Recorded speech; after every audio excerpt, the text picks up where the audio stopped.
पहाड़ी बीवी। राजस्थान के उदयपुर के रहने वाले किशन की शादी पहाड़ों में रहने वाली कोमल के साथ हो गई।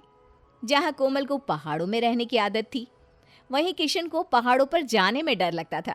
शादी के कुछ दिन बाद, अजी सुनते हो, मेरे दूर के रिश्तेदार की शादी है और उन्होंने हम दोनों को बुलाया है, आप भी मेरे साथ चलिए ना। अरे तुम तो जानती हो कोमल, मुझे पहाड़ों में जाने में डर लगता है और तुम्हारे तो सारे रिश्तेदार पहाड़ी इलाके में रहते हैं। अरे इसमें डरने वाली क्या बात है, आपको पहाड़ पैदल थोड़ी ना चढ़ने हैं, वो तो गाड़ी से जाएंगे हम। तुम्हारी बात ठीक है कोमल, लेकिन पहाड़ों में जाते ही मुझे उल्टियाँ शुरू हो जाती हैं, मेरी हालत खराब हो जाती है। तुम शादी में अकेले चले जाओ। नहीं नहीं, हमारी शादी के बाद ही मेरे रिश्तेदारी में पहली शादी है, अकेली जाऊंगी तो लोग कितनी बात बनाएंगे। किशन, तुम्हें मेरे साथ चलना ही होगा। लेकिन कोमल, मेरी तबीयत के बारे में कुछ तो ख्याल करो। मैंने कहा ना, अगर तुम चाहते हो कि मैं तुमसे प्यार करूं और तुम्हारे साथ अच्छे से रहूं, तो तुम्हें मेरे साथ चलना ही पड़ेगा। कोमल की जिद के आगे किशन की एक नहीं चली। किशन और कोमल चल दिए पहाड़ों की तरफ। जैसे ही गाड़ी ऊंचे ऊंचे पहाड़ों में चढ़ने लगी, किशन घबराने लगा। मुझे बहुत डर लग रहा है कोमल, मेरा दिल घबरा रहा है, ऐसा लग रहा है जैसे मुझे बहुत जोर से उल्टी आने वाली है। अरे आप बेकार में इतना सोच रहे हैं, ऐसा कुछ नहीं होने वाला। बस अपनी आंखें बंद कर दीजिए और चुपचाप बैठे रहिए। गाड़ी जितनी जितनी ऊंचाई पर चढ़ती गई, किशन के कान बंद होने लगे। उसे कुछ भी सुनाई देना बंद हो गया। वो देखिए, बाहर का नजारा कितना सुंदर है। लेकिन किशन ने कोमल की बात का कोई जवाब नहीं दिया। थोड़ी देर बाद, बस थोड़ी देर में पहुंच जाएंगे, बताइए ना आपको यहाँ आकर कैसा लग रहा है। लेकिन इस बार भी किशन ने कोई जवाब नहीं दिया। कोमल को लगा शायद वो डरा हुआ है, इसलिए कुछ नहीं कह रहा। कोमल बार बार किशन से बात करने की कोशिश करती, लेकिन किशन का कोई जवाब नहीं मिलता। थोड़ी देर बाद जब वो अपने रिश्तेदार के घर पहुंचे, तो किशन के व्यवहार की वजह से कोमल बहुत नाराज हो गई। गाड़ी से नीचे उतरते ही किशन के कान फिर से ठीक हो गए। चलो, फाइनली तुम्हारे रिश्तेदार के घर पहुंच गए। मुझे ना तुमसे बात ही नहीं करनी। अरे लेकिन मैंने क्या किया कोमल, तुम्हारे कहने पर मैं यहाँ पहाड़ों में आ गया, और क्या चाहती हो तुम मुझसे?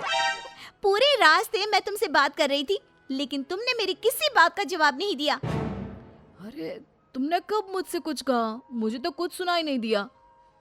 लगता है पहाड़ों में आकर तुम्हारे कान खराब हो गए। और नहीं तो क्या, ऐसा लग रहा था जैसे कानों में किसी ने ढक्कन लगा दिए हो। अगले दिन किशन और कोमल अपने रिश्तेदारों के साथ खाना खाने बैठ गए। किशन ने देखा कि कोमल के सारे रिश्तेदार हाथ से खाना खा रहे थे, और कोमल भी। अरे कोमल, क्या तुम्हारे यहाँ चम्मच नहीं है? क्यों? ऐसा क्यों कह रहे हो? देखो तो, तुम और तुम्हारे रिश्तेदार किस कदर हाथ से खाना खा रहे हैं। मुझे तो देख देख कर ही उल्टी आ रही है। तुम्हारे पास कोई काम नहीं है क्या? जब देखो तुम्हें उल्टी आती रहती है, कभी सीधी भी आती है क्या? ऐसे कोई मजाक करता है क्या? सारे हाथ खाने में गंदे किए हुए हैं और बातें बना रही हो। इसे गंदा करना नहीं कहते। हमारे यहाँ पहाड़ों में इसी तरह लोग खाना खाते हैं। तुमको नहीं पसंद तो तुम आंखें बंद कर लो, नहीं तो उल्टी कर लो। कोमल की बात सुनकर किशन समझ गया था कि अपनी बीवी से लड़ाई करने का कोई फायदा नहीं है, क्योंकि वो अपने रिश्तेदारों के पास थी। अगले दिन कोमल अपने कुछ रिश्तेदारों के साथ किशन को पहाड़ों में घुमाने ले जाती है। कोमल और उसके परिवार वाले लोगों को पहाड़ों पर चलने की आदत थी।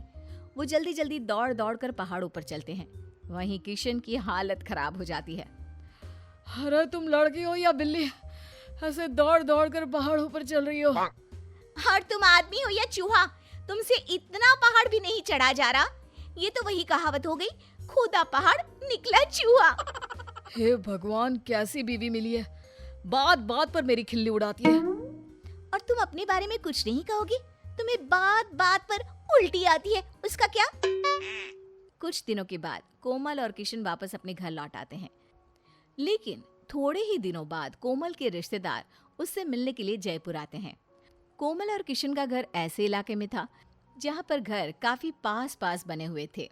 कोमल के रिश्तेदार जैसे ही उनके घर आते हैं, वो छतों पर दौड़ दौड़ कर ऐसे भागते हैं जैसे वो पहाड़ों पर चल रहे थे। अरे किशन भैया, ये कौन लोग आए हैं आपके घर?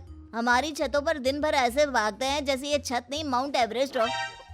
अरे क्या बताऊं, मेरी बीवी के रिश्तेदार हैं। पहाड़ों से आए हैं और पहाड़ी हरकतें करते रहते हैं। मैं तो समझा समझा कर थक गया हूँ। जैसे तैसे किशन अपने रिश्तेदारों को वापस भेज देता है। कुछ दिनों के बाद मकर संक्रांति आती है और जयपुर के लोग अपनी छतों पर पतंग उड़ाते हैं। कोमल के पति की पतंग बार बार कटती है। ये क्या है, आप अपनी पतंग भी नहीं बचा सकते? तो तुम बचा कर दिखा दो ना।